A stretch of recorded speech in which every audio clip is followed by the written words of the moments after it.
அண்ணா கந்தசாமி நேரம் அப்படியே முழுமையாக உங்களுக்கு தெரியும், நீங்கள் வேலை செஞ்ச இடம் தான் அப்படியே முழுமையாக இழந்துட்டேண்ணா. ஒன்றுமே இல்லை, மக்கள்கிட்ட ஒன்றுமே இல்லைண்ணா.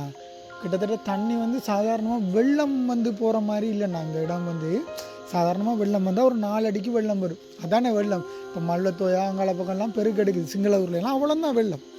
ஆனால் எங்களோட ஊர்லன்னா கிட்டத்தட்ட ஒரு வீட்டில் பூக்கள் மட்டும் கிட்டத்தட்ட 8 அடி 9 அடிக்கு தண்ணி வந்தது.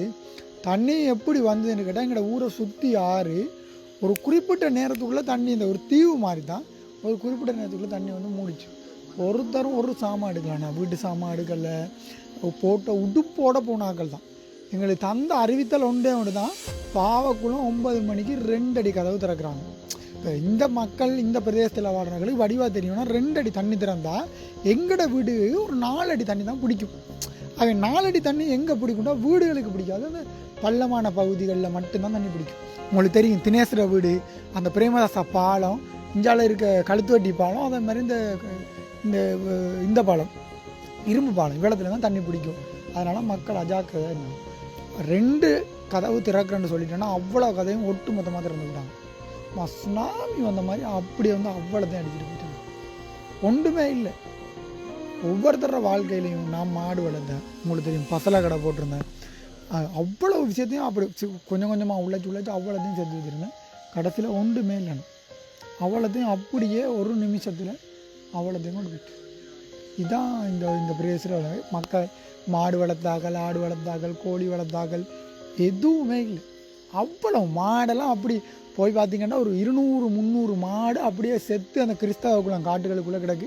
இன்றைய பிரேசை வந்து எல்லாம் ஜேசிபியை தோண்டி எல்லாம் புதைச்சிட்டு போகிறாங்க.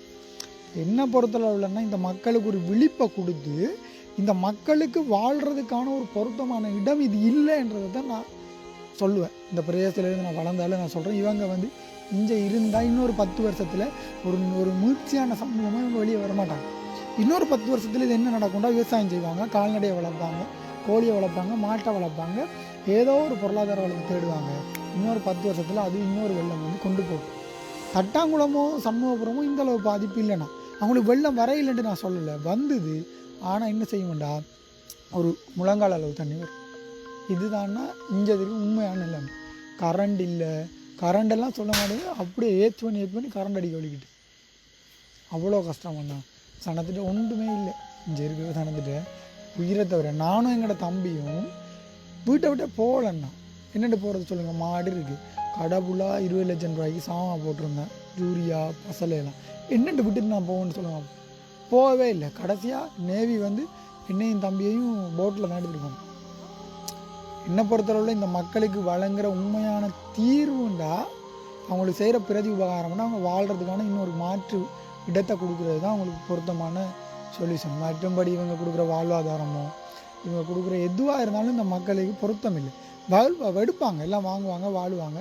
இன்னொரு 10 வருஷத்தில் இதே மாதிரி ஒரு அழிவு வரும், போகும். இதுதான் நடக்கும்.